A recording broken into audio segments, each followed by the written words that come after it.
কিছু কিছু গল্পের শেষটা যে এতটা কষ্টের, এই গল্পটা না শুনলে কখনোই বুঝবে না। তো পুরো গল্পটি শুনুন। একটি 19 বছর বয়সী মেয়ে তার প্রেমিকের কাছে গিয়ে বলে, আমার 20তম জন্মদিনে তুমি আমাকে কি উপহার দিবে? ছেলেটি মুচকি হেসে বলল, এখনো তো অনেক সময় আছে, আর সময় হলে তুমি তোমার জন্মদিনের উপহার পেয়ে যাবে।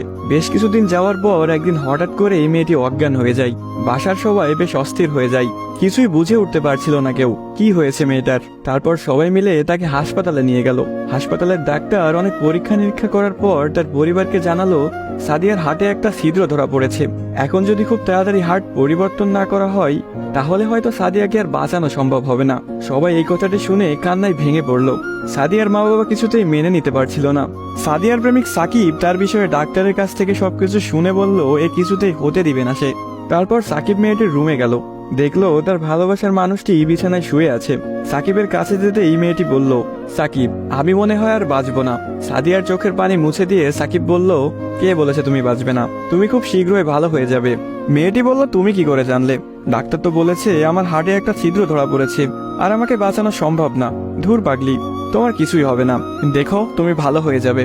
এভাবেই বেশ কিছুদিন যাওয়ার পর সাদিয়া সম্পূর্ণ সুস্থ হয়ে যায় এবং বাসায় ফিরে যায়। বাড়িতে ফিরে এসে সাকিবকে খুঁজতে থাকে, না পেয়ে সাকিবের বাড়ি চলে যায়। সাকিবের বাড়িতে কেউ নেই।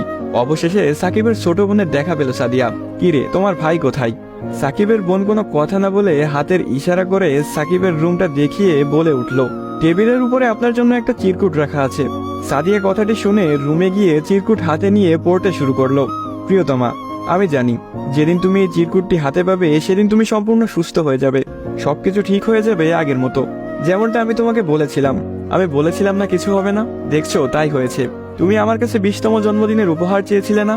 অনেক ভেবেছি, কিন্তু তোমাকে কি উপহার দিব ভেবে পাচ্ছিলাম না। তোমার অসুস্থতার কথা যখন ডাক্তারের কাছ থেকে শুনলাম, যখন বললো একটা হার্ট খুঁজতেছিল, তখন মনে হলো তোমার জন্য এর চাইতে ভালো কোনো উপহার হয় না। আমার হার্টটাই ছিল তোমার জন্য শ্রেষ্ঠ উপহার, যা আমি তোমাকে দিয়ে গেলাম।